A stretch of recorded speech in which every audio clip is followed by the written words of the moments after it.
Hi, I'm Maddie Anthus. I'm the Associate Director in the Center for Student Success, and the following video is on preparing for finals. It's a presentation that I gave for my IDS 96 class, and as you'll see, sometimes the participant cameras covered up some of the slides, so it can be hard to follow along. So I'm making sure that I'm linking the slides to this presentation on the CSS website, so make sure that if you want to see more about what's on the slides, you download those slides as well. The rest of the information should be easy to follow along with, and you can listen along to all the good tips that I give. However, I do understand that it is hard to see some of the slides, so make sure you download the slides as well. Enjoy. All right, so I'm going to get started. I'm going to mute everybody. I'm going to allow you to unmute yourselves for now. However, if that becomes a problem, I will take that privilege away. Just remember, as I'm sharing, I'm not going to be monitoring the chat very much. So if you have questions, I will look at the chat at the end. However, it might be best if you have them, you can hold them and ask at the very end as well. Mary, I'm going to ask that if you want to look at the chat and collect any questions that I might miss, that would be really helpful. Another reminder, this is being recorded, and because it is it's not a webinar, if you do choose to speak, your face might pop up on the screen, so just keep that in mind. Also remember that your instructors do have access to the chat and can see what you type in the chat, so when making the decision of if you want to type something in the chat, make sure that it is respectful and appropriate at the same time. So we have a lot of people with us today. I'm Maddie Anthus. I'm from the Center for Student Success. My students are here, but we're also joined by a couple other sections of similar courses. So those are provisional students, and also we have business students. So we're all coming up to finals together. No matter who you are on campus, final season is coming. So I wanted to go over some of the things that I know students are feeling and thinking as we approach finals. So in the chat, tell me how you're feeling about finals. Be real honest. I am going to open the chat for this. So tell me, how are you feeling? This is many of your first time coming up to finals. Oh, the word stressed is stressing me out. Look at all that stressed. I'm going to be verbalizing what I see in the chat because often you can't see the chat in a recorded version of this. So not good, stressed. Some says not that worried, and also worried. Midterms, a little nervous. I think stressed is probably the most common word I see over and over again. Oh, confident. That's good. I'm glad to see that. I think it's totally normal and totally, I wouldn't say good to be overly stressed, but if you're encountering a new situation that you've never come up to before, it's normal to feel stressed, and I think that's okay to feel stressed. Hopefully this presentation will give you some tips that will help lower that stress. I don't think it's realistic to go completely stress-free through finals because it's a stressful time.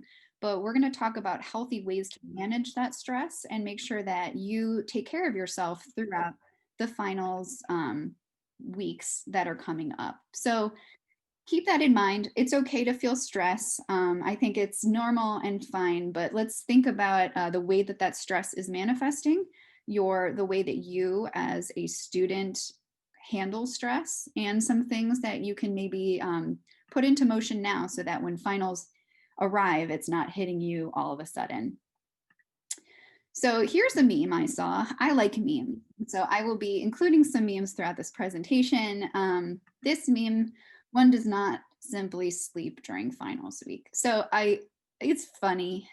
Finals memes, there's always a BuzzFeed list that comes every year. I think I have a sense of humor. I'm not that boring.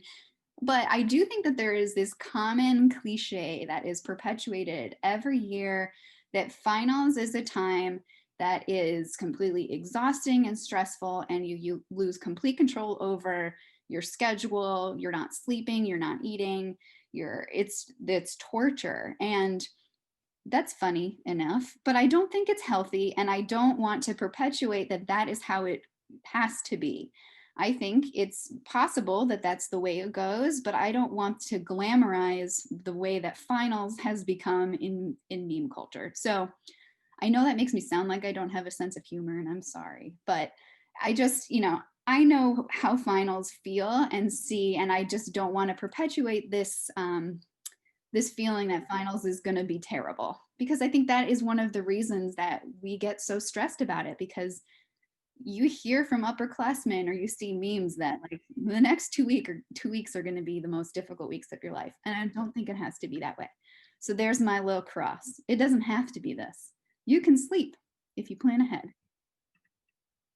So this presentation, I'm going to be talking about some ways to plan for finals, but also talk about how to take care of yourself during finals. And that part will be a little more for you to reflect on and think about some things you can plan now so that you can take care of yourself.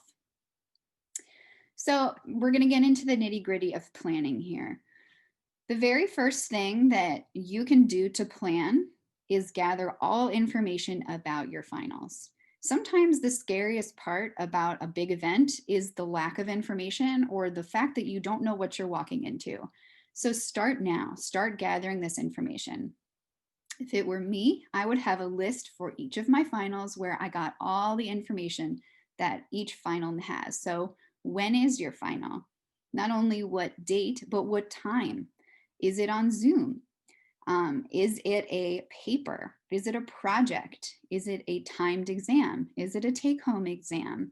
So that format will be important for how you prepare. So you need to know that. And then if it is an exam, is it cumulative?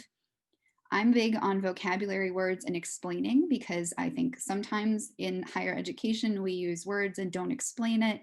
And then the one person who doesn't understand it gets behind. So cumulative means all encompassing. It's the entire semester. So anything you've been tested on before will also be included. Is your test just the last third of the class, what you hadn't been tested on before? Are they specific chapters? So you need to find out what is your exam actually on. And then if it is an exam, what kinds of questions are on the exam? True or false? Multiple choice? Is it an essay? Are they math problems that you need to take pictures of your work with a formula next to it? So those are really specific questions, and those are what you need to find out. So if you don't know this, I'm guessing some of you may not know some of this, where can you find this out? Where is this information found? So put that in the chat. Where could you find out some of this information? I'm going to give people a second to type.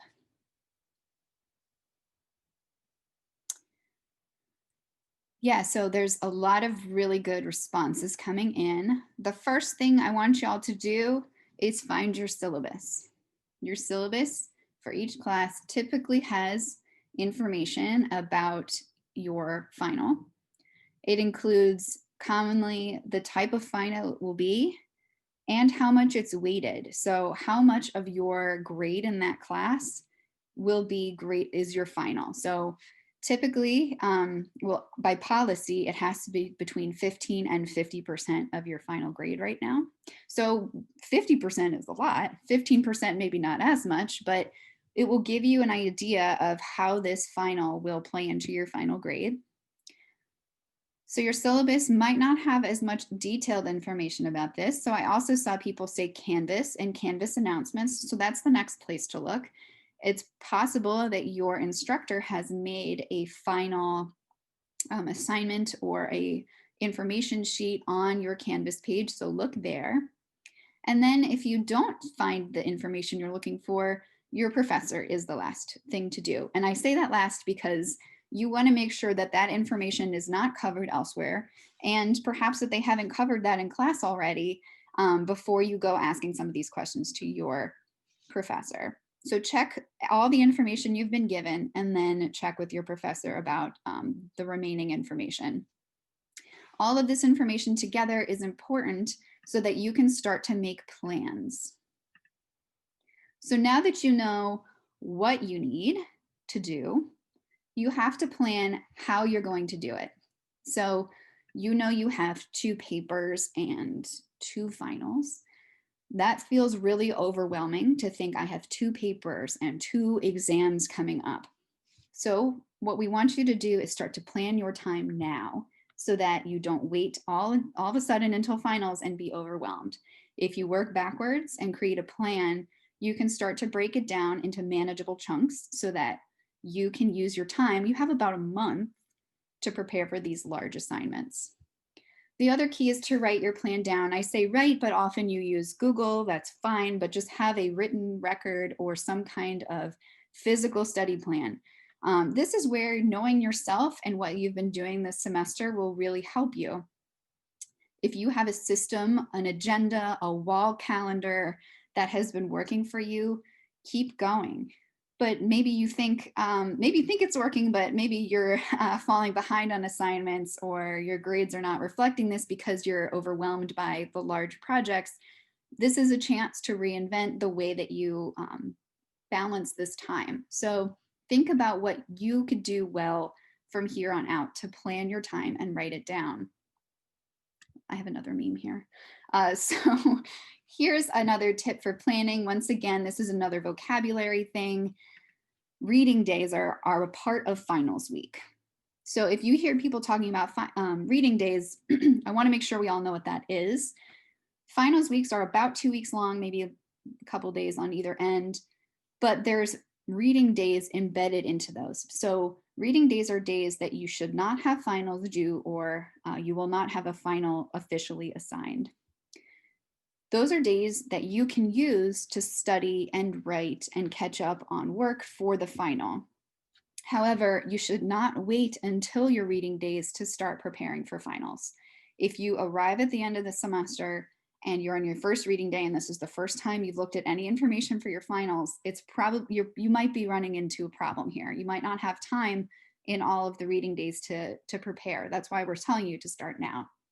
You can also use some of those reading days for self-care and breaks. So I don't think that reading days should be used for 12-hour marathon study sessions. You can break it up accordingly, and I will show you how to do that. That's just a funny meme because I like The Office, but he is looking at how studying for finals going, some procrastinating, and also distracting others. So don't let that be you come reading days. So we're going to look at the nitty gritty of planning your time, but here's some general tips for planning. The first is be realistic about timetables. You know how you work, you know your environment, so you know how long it takes you to complete different types of work. As you're creating a timetable for yourself, let's say for a paper, and you know that perhaps you are a slower writer, you don't want to give yourself a 1-day turnaround from idea to first draft. You're going to want to give yourself a few more days. If you know that it takes you a long time to revise, or you want to go to a writing conference, you need to build that into your timetable. And you also have to be realistic about turnaround times if you're waiting to get responses from a peer or from a writing conference. It's not going to be immediate, so you have to be a little flexible and realistic there. You also want to learn from previous tests or papers. So it's unlikely that this is the first time you're encountering a test or a paper from that instructor. So you know already some kinds of questions that instructor asks, or whether or not they are a stickler for introductions, or if they have told you already that you need to learn to use transitional phrases. So look back at older things that you've already done and learn from them. What kind of studying worked? Maybe you're really good at flashcards and that worked for you in high school, but that wasn't working in the previous tests. You need to adjust accordingly. And then also, like I said before, is the paper or project weighted? Look at if each draft has its own component of the grade, or if it's just the final part that's graded. So that's all important. I mentioned this before, but you want to write all of your assignments and plans in one place. That allows you to see overlaps in assignments, and also allows you to see where you have other obligations, but it really collects it all and gives you one overview of how you're going to use your time. And I said this before, but refrain from marathon sessions. Remember your attention span. I personally cannot sit in front of Zoom for much more than an hour. I cannot imagine that you would like to study for in a study group on Zoom for much more than an hour. Be honest about your distractions. Do you like to go on TikTok? Do you look up finals memes? You know, where is your attention going? Be honest about how long you can sit and study at one time. So if you are planning your time accordingly, you're going to be more successful and you're not setting yourself up to fail. Also, a recommendation, for me, it works well to block different chunks throughout the day and also mix the different kinds of finals and types of work that I'm working on. Working on one final for 6 hours straight, you might get a lot done, or even segments throughout the day for 6 hours. However, if you leave, let's say you work on bio for 2 hours, take a break, and then work on some writing for a couple of hours, take a break, and then come back to bio, you are reapproaching that biology with fresh eyes. You have revisited things that you learned that morning, and it allows you to reinvigorate yourself with that material. It kind of keeps you more engaged than if you are just saturated in it all day. So let's say you have a test. Let's look at how we can prepare for an exam. The first thing, because you've already gathered information about this final, you know the parameters of what this test covers, right? Because I told you that's what you should do first. So then you need to collect all of your materials. Make a study space, if you haven't already, that is dedicated for you to study for your finals. So on your desk, make a pile or a area in which you can really segment all of the things that you will need to study. Note cards, flashcards you've made, notebooks that you've written notes down in an area of your computer, put all the things you need for your finals in one folder. Maybe there's slides that your professor has shared, or if you've taken notes on a Word document, but group it all together. And then find if anything's missing. Maybe you missed one class and you didn't get notes from one day, or maybe you were in class, but you maybe weren't paying as close of attention as you now wish you had, and you don't have very detailed notes from that day. So find the holes in your materials, and that's why you can start filling them in if you start early. We're going to look at how to work backwards and break down your studying. And I recommend starting with more difficult sections first. Why do you think I would recommend starting to study with more difficult information first, or maybe the stuff you understand the least? Why would I recommend that? You can put that in the chat.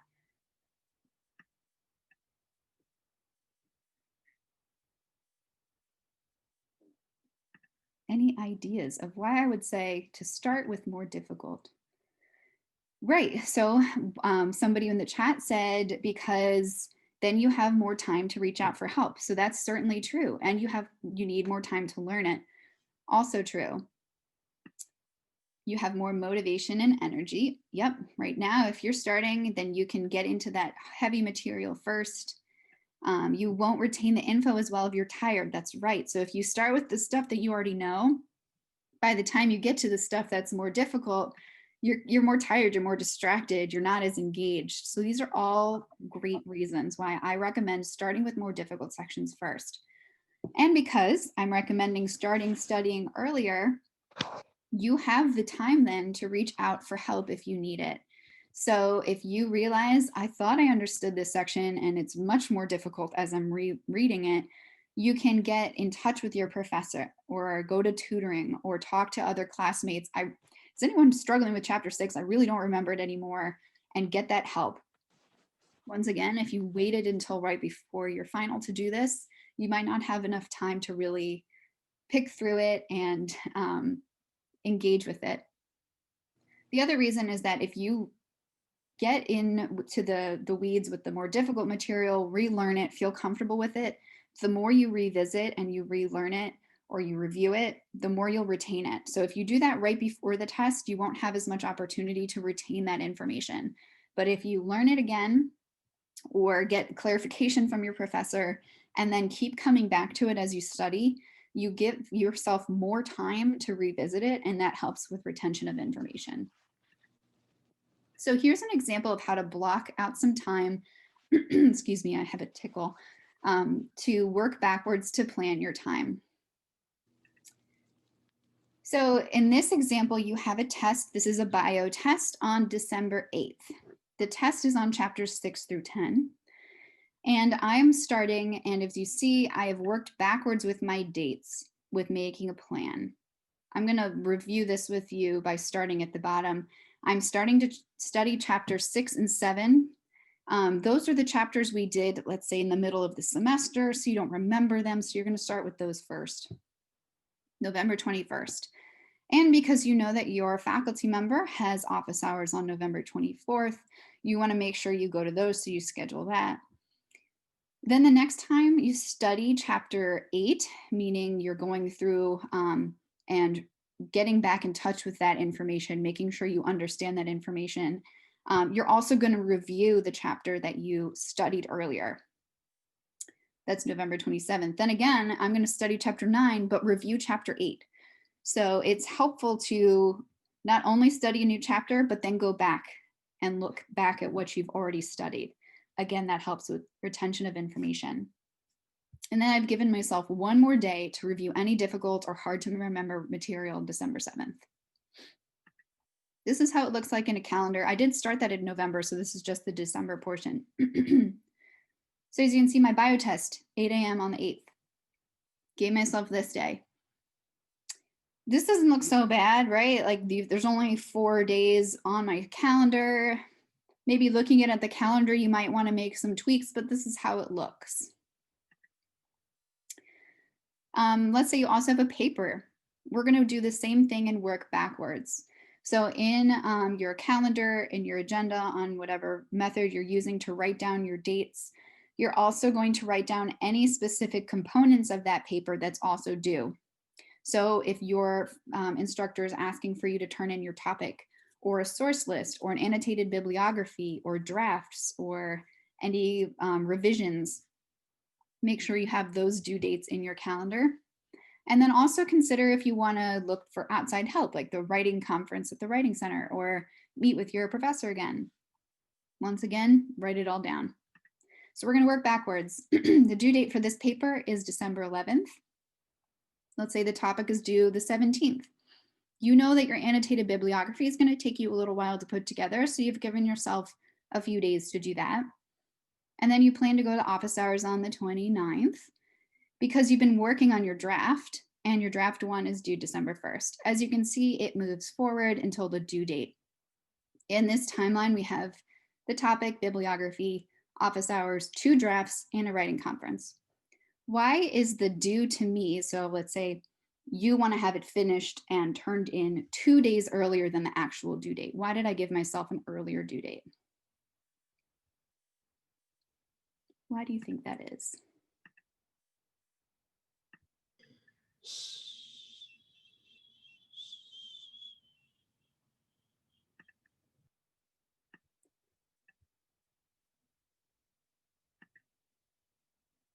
Yeah, I see some good stuff in the chat here. To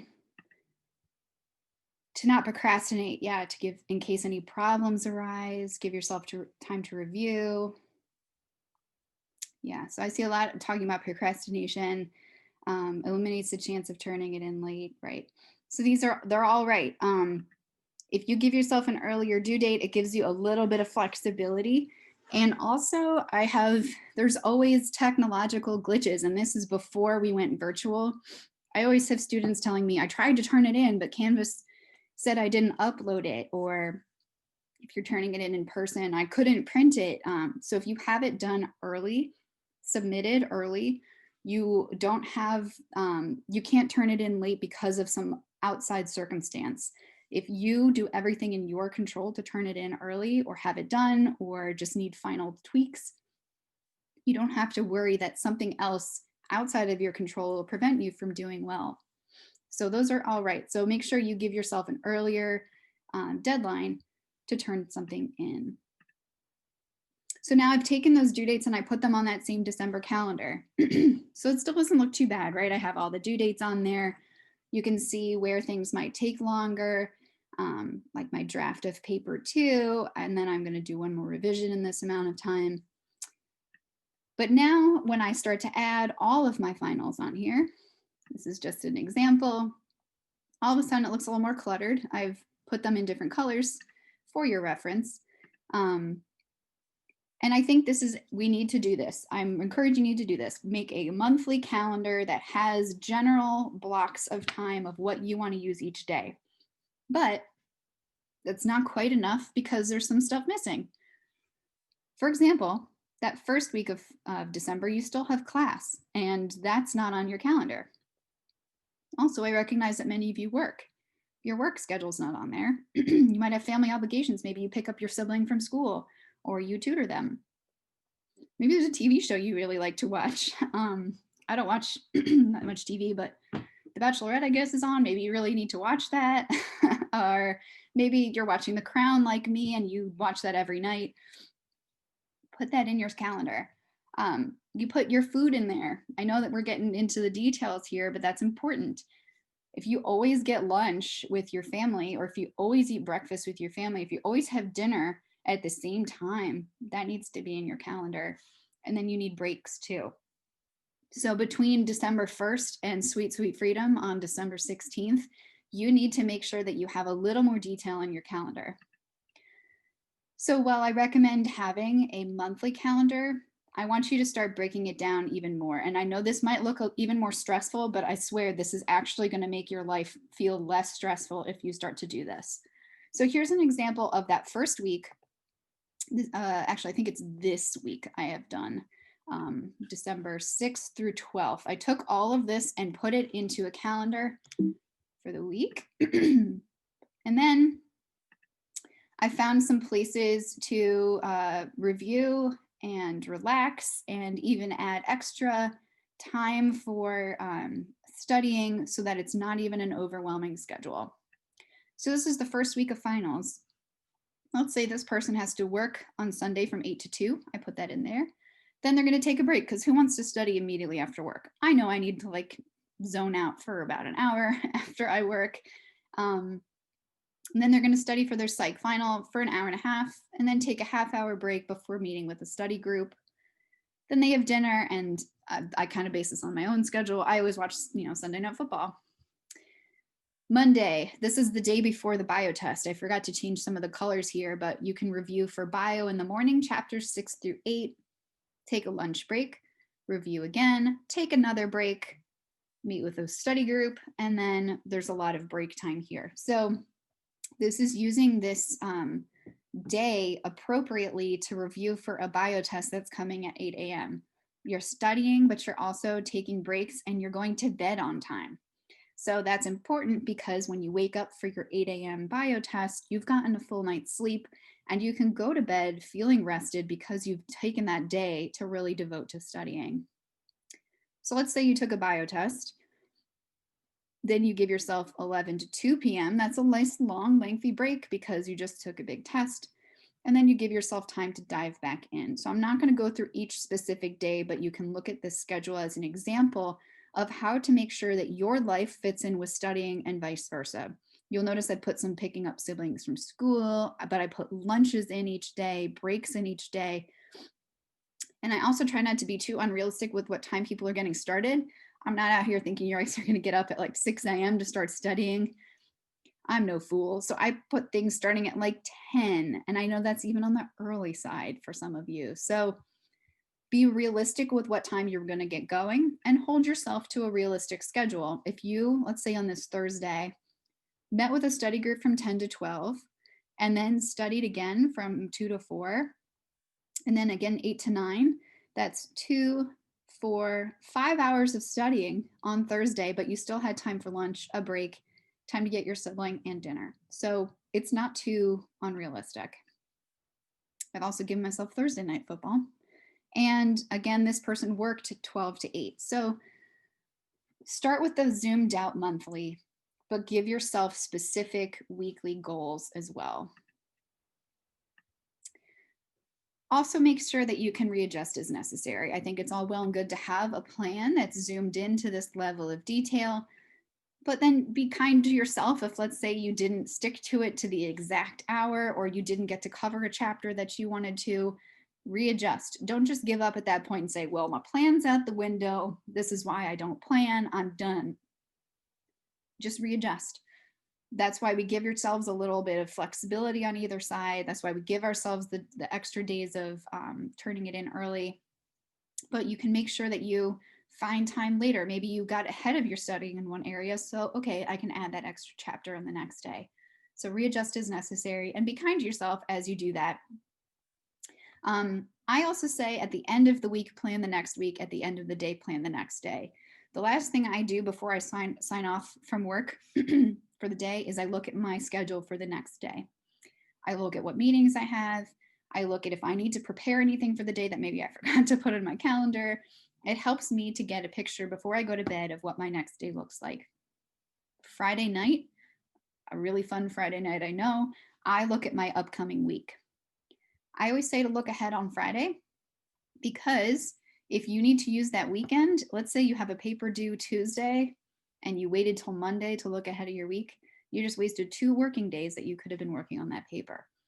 So Friday at the end of the week, look ahead and plan your next week. At the end of the day, plan your next day. So that's 3 levels of zooming: the monthly view, the weekly view, the daily view. It takes a lot of pre-planning, and that's why we're talking about this now. So how many of you have used office hours before? This would have been a good place to put a poll, but I didn't. So if you could put into the chat if you have used an office hour before, please put that in now. I better see lots of yeses. Oh, I'm so happy. If you have not used an office hour, can you put in the chat why you have not gone to office hours?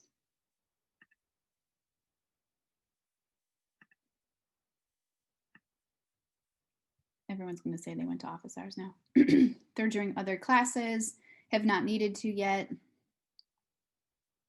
No questions. During other classes is tough. Don't know what to ask.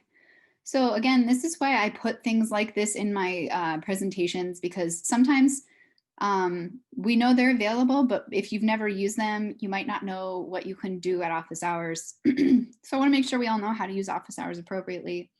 So yeah, you can ask specific questions. Maybe there's an area coming up on the final that you have a question about.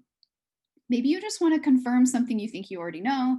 But if you come prepared with a question, or if you're concerned about a grade, that is a good reason to go. I would say that's the reasons to go now at the end of the semester, but I encourage all of you as a challenge, if you have not gone yet, next semester, go before there's a problem. If you go and establish a contact with your instructor, say that, talk more about the material, but, just kind of engage with them, it's a good way to network. And even if you're not having problems in the class, you might want to have them write a letter of recommendation in the future.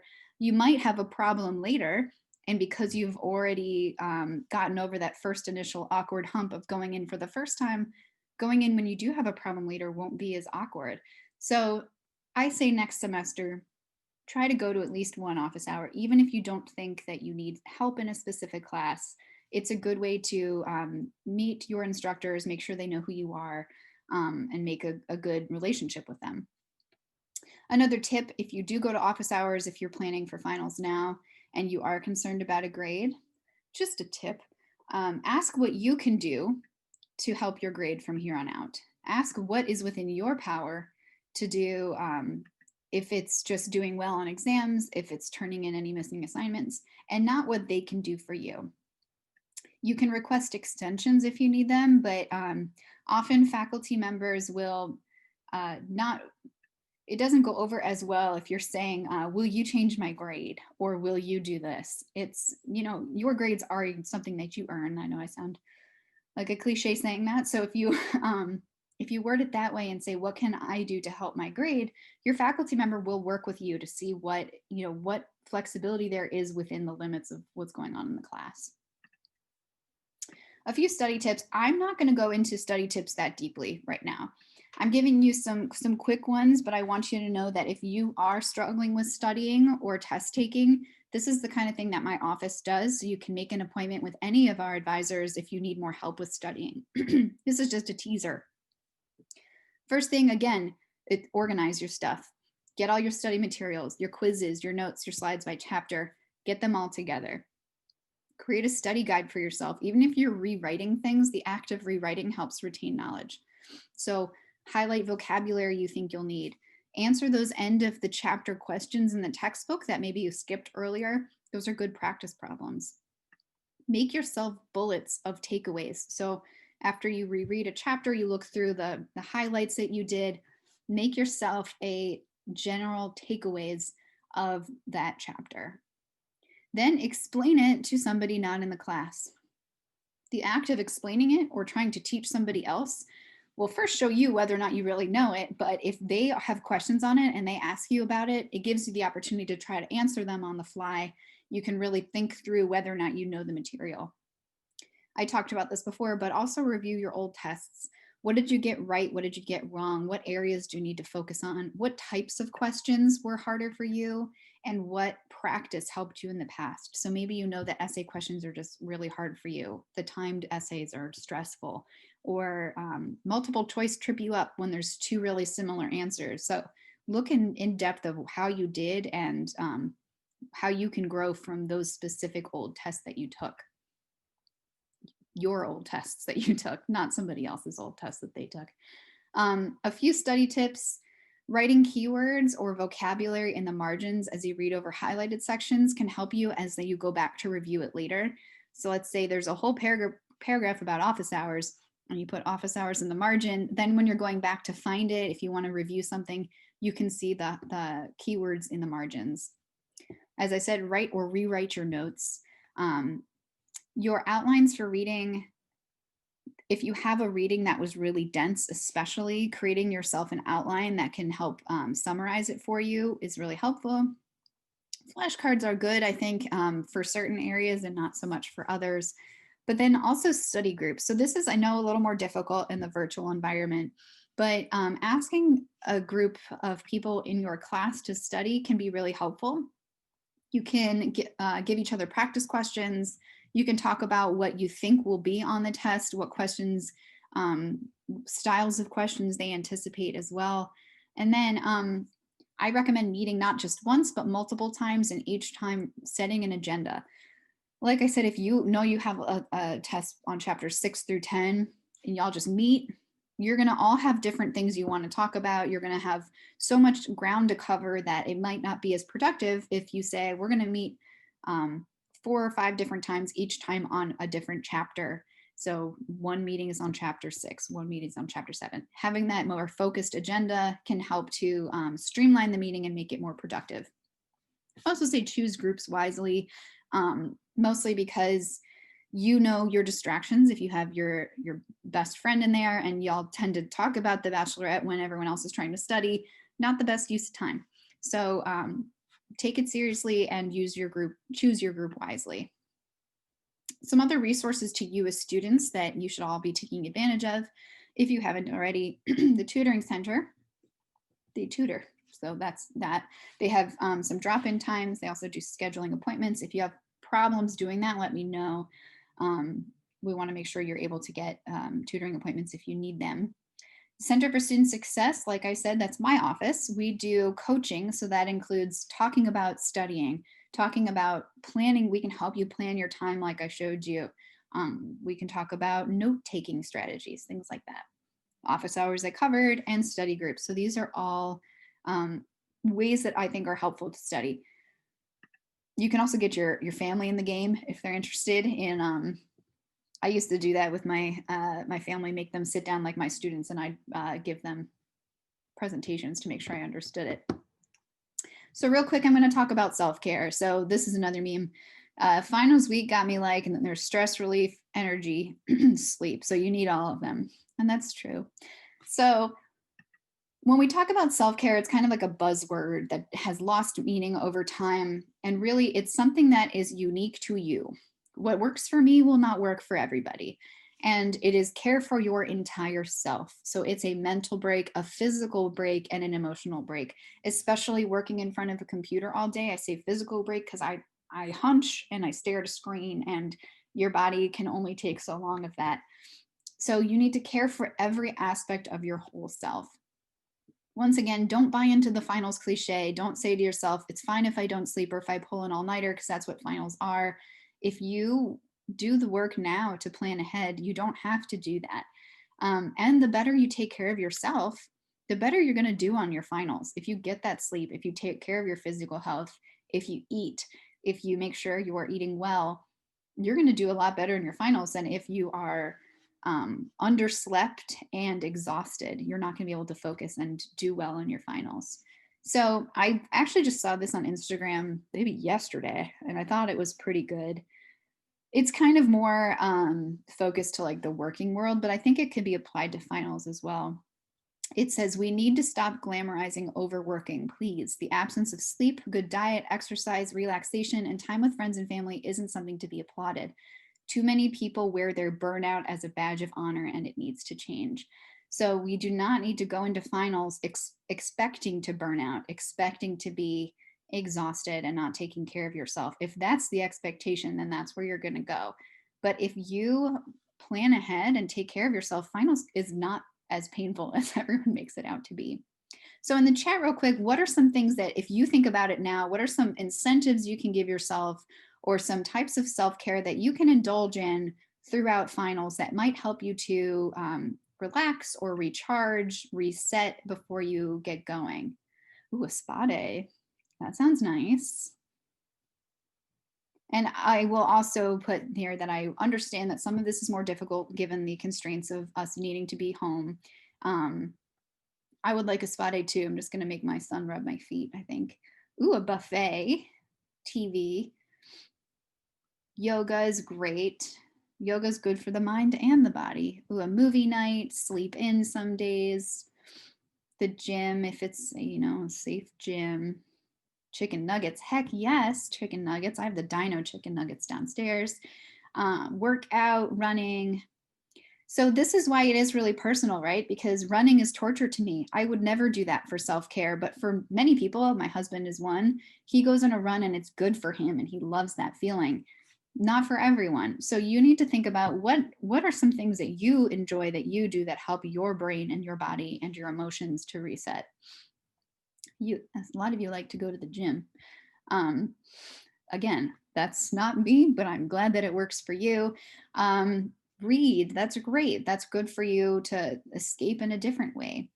And of course, when we're back in person, some of the things on campus that are planned can help with that too.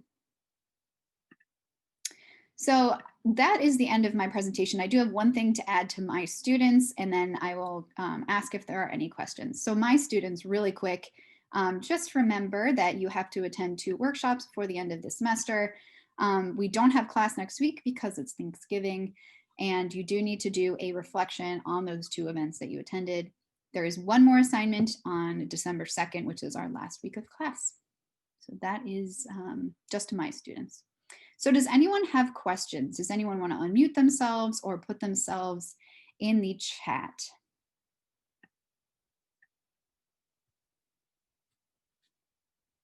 Any questions for me that I can help with?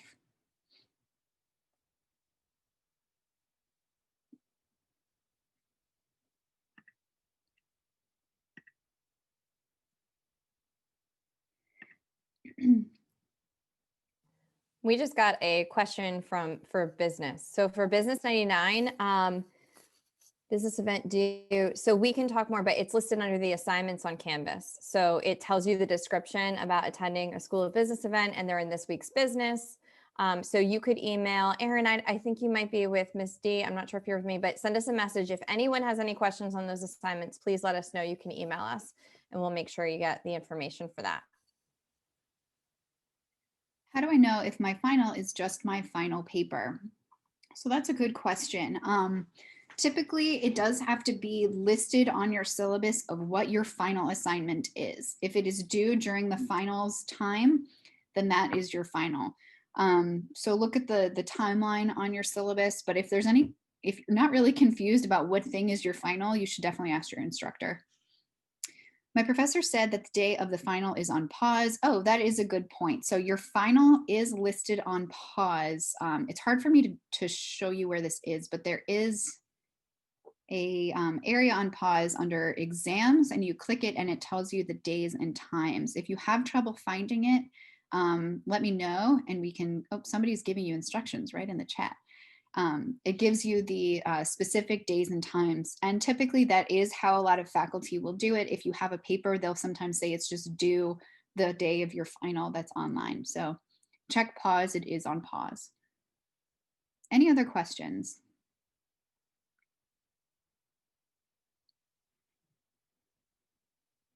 Is it common to have a final paper and a final paper and final exam? So I wouldn't say whether it's common or uncommon, each faculty member handles it differently. I will say you are only supposed to have one final assessment due during finals by TC&J policy. If you have more than one thing due, that's not typically what we endorse. So sometimes something is due during classes and it's called a final, but that's not really your final. Let's say you have a presentation, a final presentation due the last week of class, and then a project due during finals. There's really only supposed to be one specific assessment due during the finals period for each class. And, you know, I know that's not always the case, but that is the policy at TC&J. Any other questions? Like I said, if you have confusion of what your final is, if maybe there's a couple different things that say final, or you're not really confused on which, like what is your exam, talk to your instructor. Office hours are good for that. You can shoot them an email. In your email, say that you have tried to figure it out already. You've consulted the syllabus and here's where your confusion lies. They like to see that you've done the work before you go and ask them the questions. Mary, is there anything I'm forgetting? Is there anything you want me to touch on? No, but I also want to add too, remember, you're all in this together. Like Maddie said at the very beginning. So this is temporary. You're going to get through this. This is going to be a temporary time. Plan ahead, tackle it. Remember to support one another. I need to give a shout out to Maddie too, because Maddie and I are colleagues, but we're also friends. And Maddie knew that I was really exhausted and burnt out the past 2 weeks because we're in a chat together. And Maddie sent me a postcard. I have it on my desk right here. And it just like perked me up. It meant the world to me. So remember, support each other too.